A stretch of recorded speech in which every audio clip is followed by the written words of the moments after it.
You know, I said before that I was gonna do this review of a show, and I appreciate the comments on recommending the show. So again, I do applaud you guys are giving me these shows to look upon the past anime shows that I truly miss. So thank you for that. Baka and Tess. You know, I don't know how this show didn't really come up my mind. I mean, I get it. Baka and Test is one of the most achievable comedy animes ever. I mean, like, if it wasn't for Blend S as being a great comedy show, you want to have Baka and Test. Baka and Test paved the way to other anime shows, and I appreciate that. It was one. It's like if you go to the archives of comedy anime shows or the art or any anime series, the first thing you have to recommend for comedy purposes will be Baka and Tess. Baka and Tess stands out as the show that revolutionized the concept of comedy and its action and its love. It's all that. So I had to take notes on this. I had to binge watch Baka and Tess because, like I said, it's been a long, long time, and I had to binge watch this show. So, looking at Baka and Tess, storyline wise, I mean, it's just storyline wise, it's kind of like okay, we use avatars to battle other avatars to get rank. The higher the grade, the higher the you get more stuff. You know, like if you're in class A, you get laptops, cell phones, all that stuff. If you're in class F, you don't get squat. You barely get poor. It's kind of like how I'm gonna compare this to a show. It's kind of like how Yu-Gi-Oh GX is. You know how you're an obelisk blue, you get all fancy like, but if you're a slight of red, you live in like a beat up dorm. That's what I feel is. But again, so I took notes on Baka and Test just to just the feeling of how I remember this. So first off is Hakashira. They call him the fool. Baka means fool. So they call him a fool, and I'm surprised his parents call him a fool. Even his parents call him a fool. I imagine you would imagine you was born, and the next thing you know, the parents calling you stupid. That's fun. That's messed up. But he lives with his sister, and his big sister, this E cup big sister, has a brotherly complex I have ever freaking seen. She is so horny with her little brother. That is like I like her, but I don't like her sister. Like when I watch her doing these perverted moments, I'm thinking to myself, she may not be. I don't want her as an actual sister, but I really wouldn't mind going out with her. You know what I mean? Like legit. Now along the way, we introduced other characters. So what I did is took notes on these characters because these makes no freaking sense. First off, let me start off with Hideyoshi. Is they serious right now? Hideyoshi is a trap. Now here's the thing. I don't know how funny this show is when they make a fool out of him.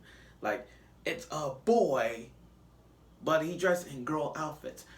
Like everyone when they look at Hideyoshi, they're like, "Oh, that's a girl," but it's a boy.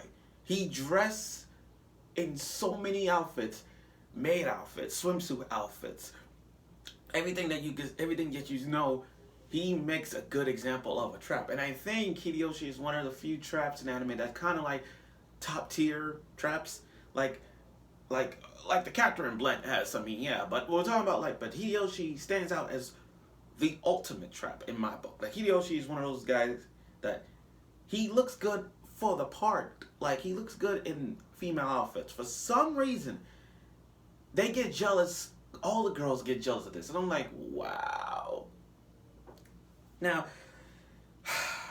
Kota, let me say this. We want to talk. You want to talk about perverts in anime? I'm surprised Kota's not even on the list as one of the perverted anime characters of all time. The guy is one of the most. He's a perverted ninja. Not like Kakashi. No, but this guy, he's the. They call him the blue. Well, no, I'm sorry. They call him the Voyeur. Voyeur, also known as the perverted ninja. This guy gets a nosebleed every step of the way when he's. And I get it. Most common in animes when the guy see a girl naked, nosebleed. Okay. Most commonly, and I get that. I mean, Issei from High School DxD did that. Rito from To Love Ru did that. Minato from Sekirei, I get that. Or Darling Kun from Monster Mitsune, I get that. Okay, but the fact is, this guy, his nosebleed is 10 times worse than everybody else that we know. His nose bleeds so bad, like, I'm surprised he's still standing. I'm surprised. I mean, he taking snapshots. He tried to look through under girls' skirts, and at the right time, at a moment of right time, boom, nosebleed. I'm like, this guy. I don't know how he's still standing. I don't know what makes him think he's still, but he's still like, really? But still, I like his avatar. I like the perverted ninja. I mean, come on. I think that's how Kakashi is. Like, people say Kakashi is a pervert because he read those books, but I think because of him, Kakashi is. You know what I mean? Now, then you got the lesbian girl. I understand Yuri animes. I love Yuri animes. I love it because we're not building it up. And Citrus to me was one of the build up things. But with Miharu, the orange hair girl who loves the other girl, it was kind of like she would go to the depths of hell just to be with the girl. Even if she was a dropout, she would drop out her damn self. That's how serious her relationship is with her. Now, I gotta talk about Minami. I understand there's tsunderes out there. There are some good looking tsunderes. A flat chested tsundere, I get that, but she's always violent. I mean, I get a Toradora. One of the classic animes of all time. I understand she's a tsundere as well, but if we had to pick between her or Minami, I'll say Minami is one of the best tsunderes out there. I'll say she's the one.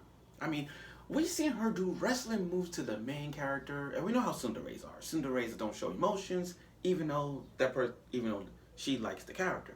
But it's like every time he does something wrong or trying to make a fool out of herself or whatever, she gets that wrestling WWE move, like a figure four or any submission from the UFC, anything that you remember from watching wrestling that back in the days, she'll do a submission, a sharpshooter. How about that? See, in my head, a sharpshooter.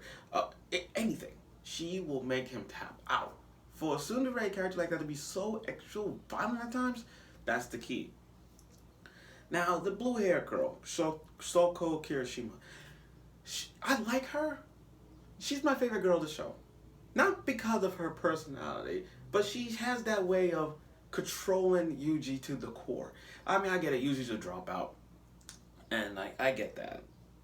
He's childhood friends. Like, those two are childhood friends. But right off the gate, you can tell that there's a love interest between Soto and Yuji. I mean, every time Yuji looks at a girl, even for a second, like, look at a girl, poke in the eyes. That's been like that since not the entire series. It's been there for a while. And like I said, she wants to make them the slave. Like how often, kind of like the girl from Henseki, or You Willing to Fall in Love with a Pervert as long as she's a cutie. You know what I mean? It's like that. She wants to make him a slave. And that's a good thing. I mean, how often you guys want to be a slave to the girl you love? See what I mean? You guys were willing to take that. But what makes it funny is that every time he looks at one girl, with boobs or not, poke, and keep doing that for all. Yo. And then you got Mizuki, the pink hair, big-breasted girl, who's weak. I get that, but she's weak, healthy, and body development. She got the body development for in the F class, but F class bust size. But what I wrote here, oh yeah, she cooks, but her cooking will kill you. It's like one of those times when you see a good dish, and then one bite, get passed out and die. I mean, she's sweet and innocent, but she gets drunk when she's bold. Literally. She gets drunk and she's bold.